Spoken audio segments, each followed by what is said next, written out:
Salut les Levimansistes, aujourd'hui je voulais vous faire une toute petite vidéo, pas très longue, très pratique, sur la gestion de projet, comment je me sers de Levimensa en gestion de projet, c'est-à-dire en gestion collective, notamment quand je suis du côté de la personne qui reçoit. On y va?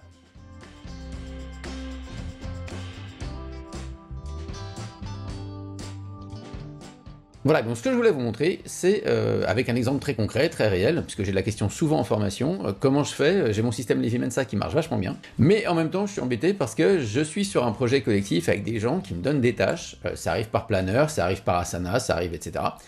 Et bah du coup, évidemment, les tâches qu'ils me donnent, c'est pas les tâches qu'on nous demande de faire dans Levimensa. Donc comment je fais pour interagir avec les deux? Vous voyez sur l'écran, nous on utilise un soft qui s'appelle Nifty, qui est très très bien. Il y en a plein du même genre, hein, Asana, etc. Et c'est là-dedans qu'il y a tout un tas de projets collectifs. Et il se trouve que récemment, donc, on a décidé de restructurer la société. On a fait appel à un consultant extérieur, une consultante extérieure qui est super d'ailleurs. Christelle, si tu nous regardes, bravo. Et bah Christelle, elle a fait son job et elle nous a envoyé le plan de restructuration. Façon projet qu'on peut trouver dans n'importe quelle boîte, n'importe quelle entité, donc qui est super bien fait, qui est très très bien fait, et qui se présente donc sur quelque chose que nous, chez Nexelsys, on a moins l'habitude de voir, qui est vraiment un projet, alors il s'appelle celui-là, hein, Nexelsys à restructurer, voilà. Donc là, le petit côté Levimensa, on va retrouver le but et la vision avec les principes, c'est-à-dire, en gros, pourquoi on fait ça, à quoi ça ressemble et quels sont les principes. Bon, on est plutôt à l'heure, ça c'est sympa toujours de le savoir. Mais alors voilà, après c'est les tâches. C'est-à-dire que les tâches de ce plan-là, c'est des tâches que vous allez trouver dans n'importe quel logiciel de gestion de projet sur des projets collectifs. En fait, c'est ce qu'on appelle, nous, des macro-tâches. D'accord? C'est-à-dire que là, on a des trucs qui sont vraiment, je vois, formaliser la stratégie, revente, cross-sell, upsell, c'est un gros truc. C'est-à-dire que, pour moi, en fait, c'est déjà un projet en soi. D'accord? C'est un projet en soi qui appartient à un projet plus gros de restructuration, mais en soi, voilà, déjà, ça, c'est un projet. Structurer le process de closing onboarding client, enfin, vous voyez, ça, en fait, ouais, pour moi, c'est des résultats à atteindre qui demandent plein d'actions, qui vont prendre du temps, d'ailleurs on voit bien qu'on a des échéances pour le faire, etc.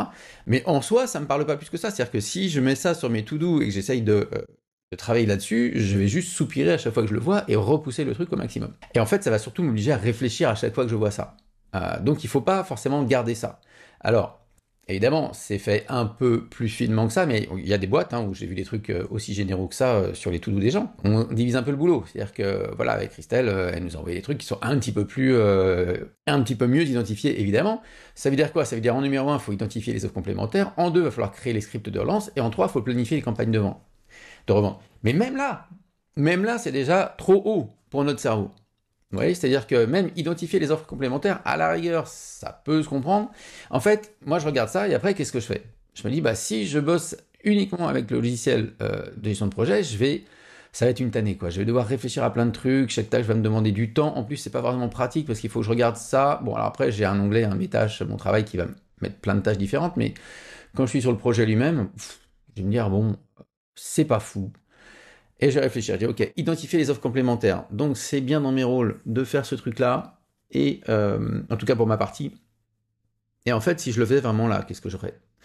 Ben, si je devais faire ça maintenant, par quoi je commence? Identifier les offres. En fait, je vais les lister, quoi. Je vais déjà lister, voilà, je vais commencer par lister l'offre actuelle.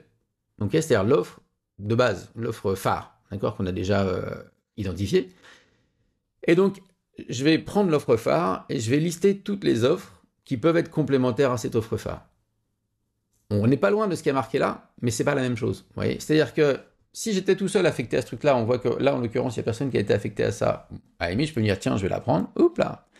Et je pourrais travailler là-dedans en me disant, je vais lister, etc. Le problème, c'est que si je laisse ça là-dedans, eh ben, la tâche, ça va être une belle prochaine action, mais elle va être au milieu du projet, elle va être un peu paumée. Alors, je vais peut-être pouvoir la retrouver, parce que la plupart des softs de gestion de projet ont un onglet, genre mon travail, qui va lister en gros tout ce que j'ai à faire, sur tous les projets, etc. Différents. Je peux même filtrer si j'ai envie, je peux me dire, bah tiens, par projet, pas hyper utile pour nous, puisque c'est pas comme ça qu'on voudra faire, mais passons, je pourrais dire, voilà, je veux voir que les tâches qui appartiennent à ce truc-là, etc.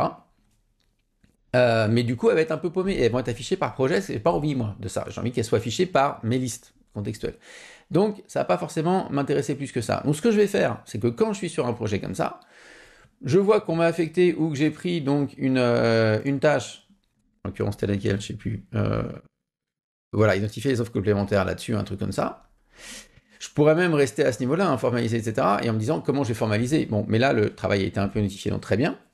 Identifier les offres complémentaires, et je vais aller dans mon petit Todoist, qui est là où moi, j'ai mes listes de choses à faire, et dans toutes ces listes, il y a des prochaines actions. Alors, je peux pas trop jouer avec ça, parce qu'il y a des trucs un peu confidentiels en ce moment, mais ça serait l'idée. C'est-à-dire que je vais me dire, ok, quelle liste ça va aller, ça, de lister les offres complémentaires, en l'occurrence à Levi Mensa, puisque moi je m'occupe de Levi Mensa. Donc, je vais m'ajouter une tâche. Voilà. Lister les offres complémentaires à Levi Mensa pour choisir celles qui pourraient être complémentaires pour de l'upsell ou du cross-sell. Vous voyez, donc, encore une fois, c'est super long comme phrase, mais en même temps, c'est juste hyper clair. Je peux donner ça à n'importe qui, à la limite, dans la boîte, ils peuvent le faire. Et ça tombe bien, c'est moi qui vais le faire plus tard. Mais au moins, là, c'est hyper clair. Ensuite, je lui affecte la bonne liste. Est-ce que j'ai besoin d'être focus pour ça? Non. Je peux le faire HS, je peux le faire vite fait. Qu'est-ce qui va être le mieux? Je pourrais le faire sur Airtable, éventuellement, me dire après, là, j'aurai une base Airtable qui pourrait être sympa pour ça. Donc vous voyez là, c'est typiquement comment je vais choisir. Je vais me dire, ok, je peux le faire quand je suis HS, je peux le faire vite fait, a priori c'est pas un truc qui va me prendre beaucoup de temps, parce qu'on n'a pas non plus 20 000 offres.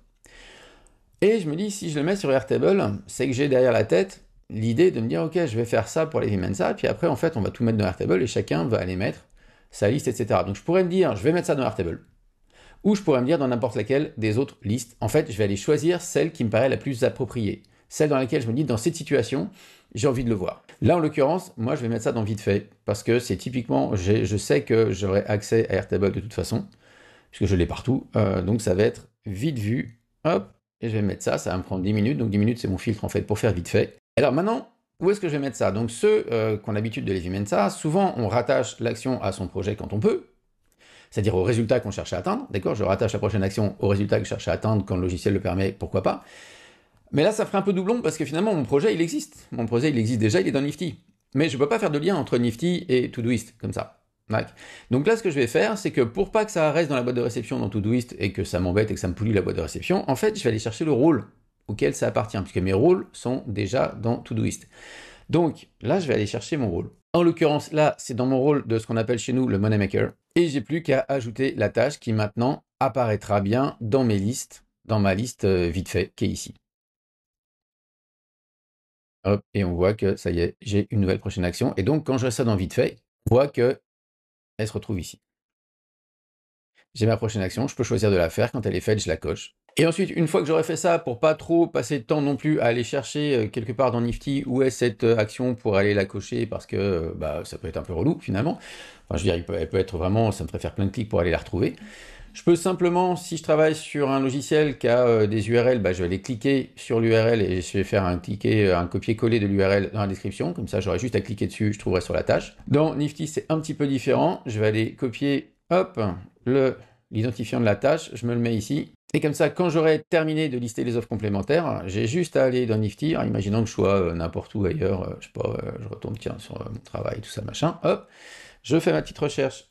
Je fais ma petite recherche dans Nifty, hop, et il me retrouve la prochaine action qui va bien. Et j'ai juste à aller cocher ici le truc que j'ai fait. Voilà, donc c'était pour vous montrer l'interaction sur des cas réels, vraiment, que je vois très souvent en entreprise et que pour le coup je vis maintenant, là en ce moment, sur des projets avec des macro-tâches qui sont super générales, comment je peux interagir avec mon système à moi. C'est très fluide, parce que finalement, on voit bien que ce qui est écrit dans le projet n'est pas exactement ce qu'il faut que je fasse en vrai ma toute prochaine action. Ok, bon là elles sont très proches, mais des fois c'est vraiment, franchement, ça peut être loin. Créer des scripts de relance, je pense que je vais pas mettre, tiens, créer les scripts de relance, machin, je vais être beaucoup plus précis, je vais le faire sur l'offre elle-même, et ça se trouve pour créer le script de relance, il va falloir que je réfléchisse avant sur, peut-être qu'il faut que je fasse un argumentaire avant, déjà, du script de relance.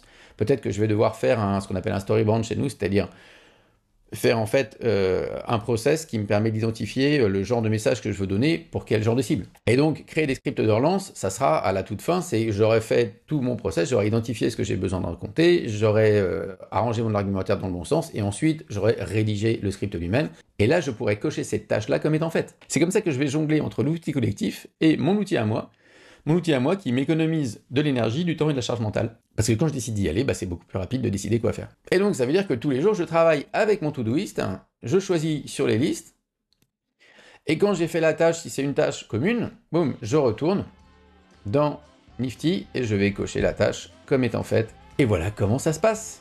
C'est la fin de cette vidéo. Si ça vous a plu, n'hésitez pas à partager autour de vous, à vous abonner, à mettre un plus, à faire sonner la cloche, etc. Et moi, je vous retrouve très bientôt. Salut!